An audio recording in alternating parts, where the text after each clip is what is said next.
Bonjour, présentation du X4 RDTA par Xstats.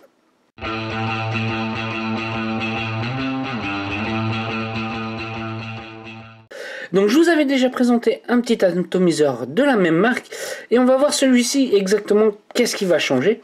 Donc au niveau packaging on est exactement sur la même chose. Hop, nous avons un petit flash code, ce genre de choses, c'est très bien. Nous avons une petite notice à l'intérieur de savoir comment ça s'utilise.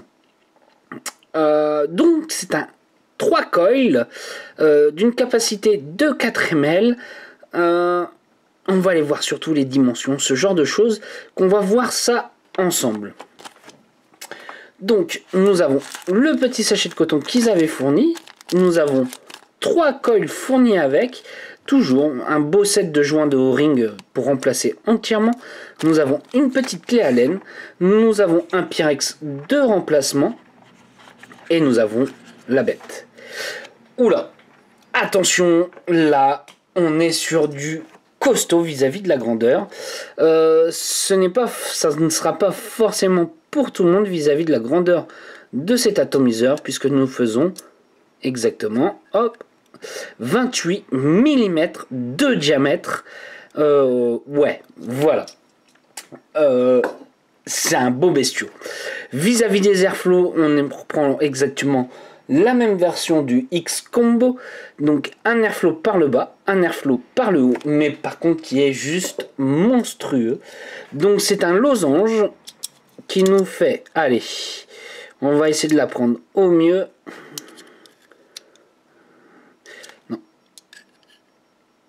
Voilà, qui nous fait 8 mm de largeur.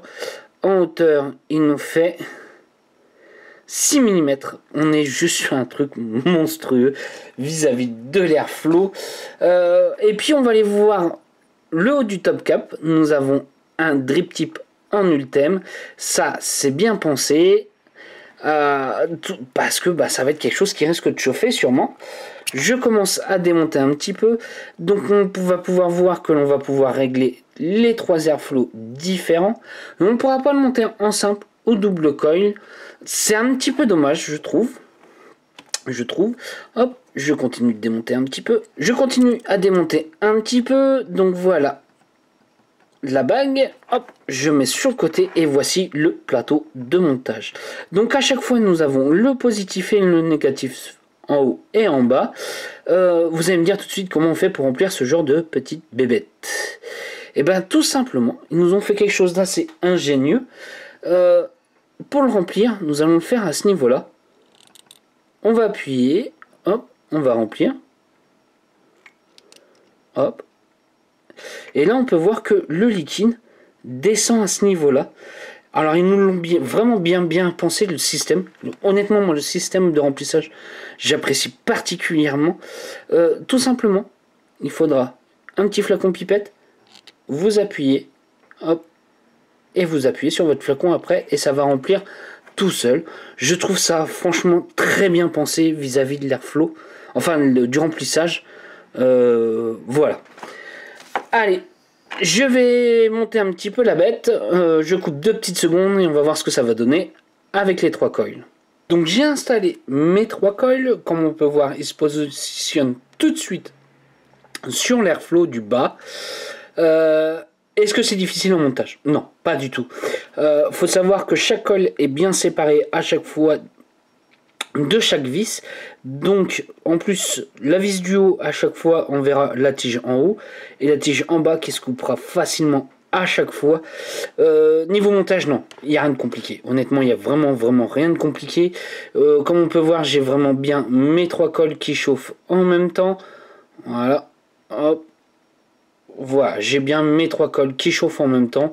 Donc voilà, je vais passer au cotonnage. Donc je vais couper 2 petites secondes et je vais poser mon coton. Donc voilà, j'ai positionné mon coton. Comme on peut voir, il n'y a vraiment rien de compliqué. Nous avons même encore un petit peu d'espace à ce niveau-là pour même mettre un petit peu plus de coton, faire même presque des cols légèrement plus gros. Voilà, on n'est vraiment pas embêté du tout sur le cotonnage pour pouvoir l'installer. Je vais remettre un petit peu de juice dans mon tank pour vraiment faire un tank complet. Donc comme je vous ai dit, il n'y a vraiment rien de compliqué. Hop, j'appuie et j'appuie sur ma bouteille et on est en train de remplir. Hop, le tank. Et voilà, je ressens l'ensemble. Moi je kiffe ce remplissage là. Il n'y a vraiment rien de compliqué. On va shooter une petite fois avec. Allez, hop. Voilà, on envoie du feu. Voilà. Voilà. Allez, je vais remonter un petit peu l'ensemble. Hop. Voilà. Est-ce que mes airflows se positionnent bien sur mes coils? Oui, comme on peut voir. Mes airflows se positionnent bien. Je remets l'ensemble. Et puis voilà. Allez, on va se dire en plan large pour voir comment ça va. Donc voilà ce que donne le X-Force sur une petite box. C'est sûr, il ne passe pas discret vis-à-vis de son diamètre. Et malgré le niveau hauteur, ça reste plutôt correct quand on voit le diamètre. Bon allez, ce qui est intéressant, c'est de se faire un petit nuage. Je montrerai ça pour le moment. Voilà. Et allez, on va faire un petit peu mumuse. Je vais me mettre, allez, à 100 watts. Je pourrais bien aller bien plus haut que ça. Donc je me suis mis à 100 watts et on se fait une petite barre.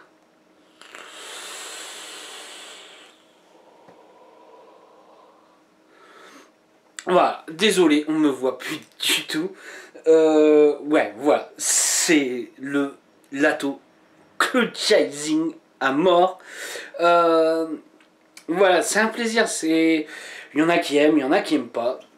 On aime bien faire de temps en temps un petit nuage. L'avantage comparé à un dripper, c'est que là, on n'a pas besoin de recharger. Quand on fait ce type de montage là, on recharge quasiment à chaque barre parce que notre coton n'est plus imbibé. Là, vous n'aurez pas besoin, étant donné que vous avez une réserve avec le tank qui est juste en dessous. Niveau saveur, est-ce qu'il est bien? Faut pas s'attendre à un monstre de saveur. Malgré que quand je ferme les airflows du haut, et ben on n'est pas si mal que ça vis-à-vis de la saveur. Par contre, une toute vanne ouverte, c'est un airflow juste monstrueux. Même moi, j'ai du mal à suivre.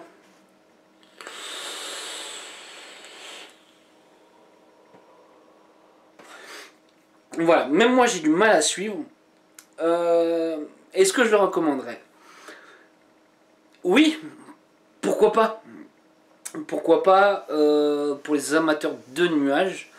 Vis-à-vis de saveur, pas trop, parce que bah, il y a quand même nettement mieux vis-à-vis de la saveur sur des drippers, ce genre de choses. Là, on sera quand même bien mieux placé. Non, voilà, pour l'amateur de clutch chasing, il peut s'en sortir pour pas trop cher. Avec un montage simple, remplissage que j'apprécie particulièrement. Ça, il devrait nous l'installer sur beaucoup plus d'atos que ça. J'apprécie particulièrement le remplissage de celui-ci. Pour moi, c'est un très gros point fort. Sa facilité de montage, son cotonnage qui est facile à mettre en place. Voilà, tout ça me fait dire que c'est un bon atos. Clutch chasing. Voilà.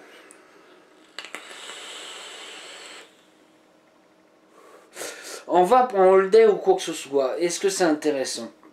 Je ne pense pas. Tout simplement vis-à-vis de sa taille, qui ne sera pas forcément compatible avec toutes les box qu'il peut y avoir à l'heure actuelle. Donc voilà. Mais je l'aime bien quand même, ce petit atout là. Enfin petit. Mais je l'aime bien. Je l'apprécie plutôt particulièrement bien. Mais juste pour le dernier, le gros nuage, ça s'arrête là. Sur ce, si vous avez des questions, j'y répondrai avec un grand plaisir. Je vais remercier svap.fr pour avoir pu vous présenter ce petit matériel là. Et je vais vous souhaiter une bonne journée, une bonne soirée ou un bon week-end. Salut à tous.